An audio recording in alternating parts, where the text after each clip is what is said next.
Pertanyaan sekarang, saya yakin Tuhan saya Allah, tapi Allah nggak kelihatan. Ada alasan tak kenapa Allah nggak kelihatan? Ada alasannya. Anda tanamkan baik-baik, ini masalah akidah yang paling penting. Kata Nabi, atau disebutkan dalam banyak riwayat, bahwasanya nabi-nabi pun belum pernah ada nabi yang lihat Allah, termasuk Nabi Muhammad SAW. Kita ambil dalilnya dalam hadis Bukhari. Waktu Nabi SAW pulang dari Isra Mi'raj, jemaah sekalian, Aisyah bertanya radhiyallahu anha, berkata, istri beliau, ya Rasulullah, hal tara rabbak? Apakah anda waktu Mi'raj ke langit, terima perintah salat, sempat lihat Tuhan anda enggak? Lihat enggak Allah itu bagaimana? Apa jawaban Nabi SAW? Nurun ala nur anna arah. Allah itu cahaya, di atas cahaya, terang sekali. Bagaimana saya bisa melihatnya? Artinya Nabi SAW mengatakan, saya sendiri belum pernah lihat bagaimana itu Allah. Contoh sebelumnya Nabi Musa alaihissalam. Nabi Musa waktu menerima wahyu Taurat, itu selama 40 hari, turun Taurat lengkap. Al-Quran 23 tahun baru lengkap. Kalau Taurat 40 hari, nunggu di gunung Tursina. Tursina sebuah wilayah di Mesir sekarang. Itu banyak gunung-gunung batu, ada satu gunung batu yang tinggi, Nabi Musa nunggu di situ. Setiap hari Jibril datang turunin surah, turunin ayat gitu.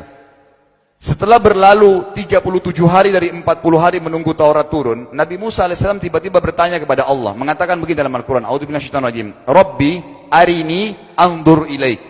Wahai Tuhanku, izinkan aku melihatmu. Aku beriman kau ada ya Allah, tapi aku ingin lihat kau bagaimana. Allah menjawab, tidak mau mengecewakan Nabi Musa, sebagai manusia Allah mengatakan, lan tarani.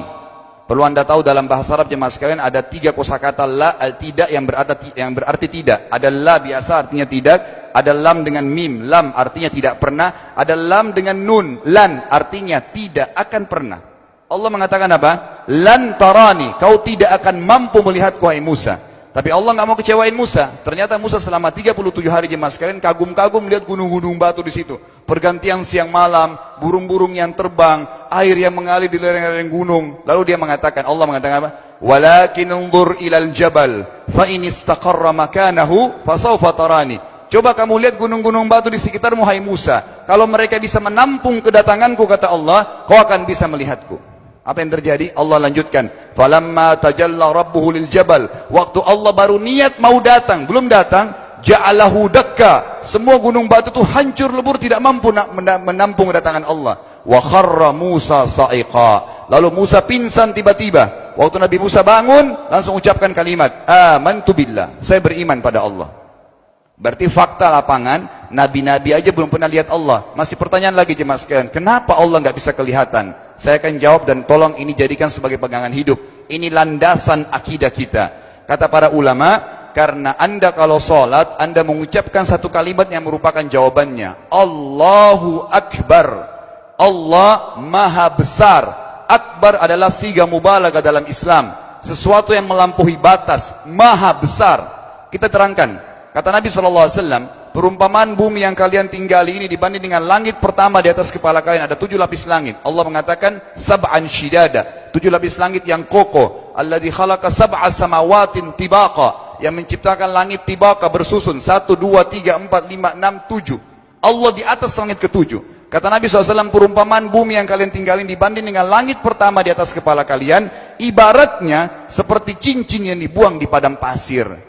Jadi kita tidak akan pernah bisa melihat ujungnya langit karena kita sangat kecil, dan ini terbukti secara fakta. Apakah anda sudah tahu bahwasanya miliaran bintang-bintang yang ada di atas kepala anda yang jaraknya sekian miliar tahun dari bumi dan sekian miliar tahun lebih besar daripada bumi, sekian miliar kali lebih besar daripada bumi, itu semua berada di bawah langit pertama. Manusia tidak akan pernah bisa memegang langit ini dengan telapak tangannya, karena dari sini saja ke Pluto jaraknya 270 tahun. Nggak bakal bisa ada astronot dikirim kena mati di tengah jalan. Jaraknya jauh sekali bintang-bintang, dan semua berada di bawah langit pertama.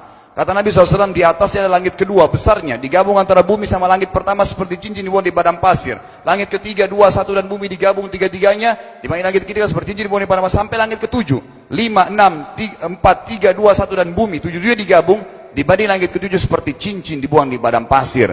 Dan langit yang luas ini jemaah sekalian dipenuhi dengan makhluk Allah yang lain namanya malaikat. Dalam hadis Bukhari kata Nabi SAW, waktu saya sedang dimi'rajkan ke langit, tidak ada 4 jari pun ukuran di langit yang luas itu, kecuali saya temukan malaikat yang sedang ruku atau sujud, penuh dengan jumlah mereka.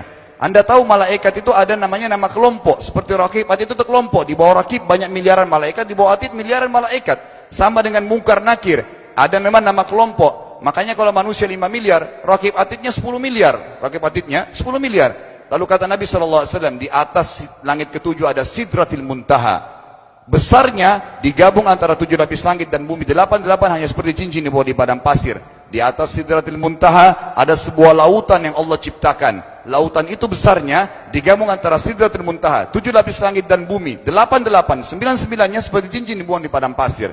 Makanya kalau anda baca Quran, anda baca ayat wa kana arsyu alal ma, singgasana Allah di atas air. Ini maknanya, air adalah ada lautan. Lalu kata Nabi SAW, arsy-nya Allah di atas lautan itu singgasananya Allah. Besarnya digabung antara lautan, Sidratul Muntaha, 7 lapis langit dan bumi. 10-10-nya hanya seperti cincin dibuang di padang pasir.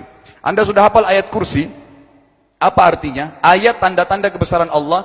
Kursi itu artinya bukan tempat duduk, tapi tempat pijakan kaki raja di singgasana. Kalau raja ingin naik singgasananya di pijakan kaki, itu namanya kursi. Kita baca apa?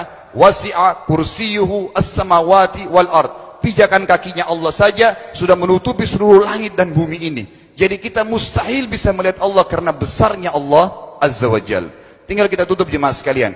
Kira-kira, lalu bagaimana saya berhubungan dengan Allah? Jawabannya sederhana. Anda lingkari namanya Allah, ini Tuhan kita. Yang menyembah selain Allah kafir, yang mempartisipasikan Allah dengan makhluknya, masih sembah berhala, kuburan, jimat, namanya syirik. Dua-dua nggak boleh. Untuk berhubungan dengan Allah yang tidak kelihatan dengan mata kita ini, tapi kita bisa rasakan keberadaannya, cuman satu cara. Di bawahnya lingkarin ibadah, sholat, puasa, zakat, haji, takziah, ziarah kubur, semua ini adalah rangkaian ibadah untuk berhubungan dengan Allah. Semua ibadah ini jemaah sekalian harus seperti yang Allah mau, bukan yang Anda mau. Ini penting. Karena kalau tidak seperti yang Allah mau, Allah tidak terima. Bagaimana caranya supaya bisa seperti yang Allah mau? Ikuti buku pedomannya. Ada Al-Quran, ada Sunnah. Yang beribadah keluar dari 2 pedoman wahyu ini tidak akan diterima oleh Allah. Seperti Anda kalau kerja di perusahaan, pimpinan perusahaan kasih peraturan. Senin pakai baju kuning, Selasa baju hijau, Rabu pakai baju hitam. Datang jam 7, keluar jam 5 sore. Ternyata Anda tidak. Hari Senin Anda pakai baju yang hari Rabu. Datangnya jam 9, keluar jam 2 siang. Dikeluarkan oleh pimpinan atasannya. Itu baru peraturan manusia. Bagaimana dengan peraturan Allah Azza wa Jal? Maka kita simpulkan semua jemaah sekalian adalah, yakinlah Tuhan Anda Allah ada, satu-satunya Tuhan. Kalau Anda sedang sakit, yang ciptakan Anda Allah, yang ciptakan penyakit Allah, yang menciptakan kesembuhannya Allah. Kalau kita sedang musibah sama, kalau kita sudah senang juga sama. Semoga Allah SWT menjadikan kita orang-orang yang senantiasa beriman padanya, dan juga selalu bertumbuh dalam keimanan tersebut.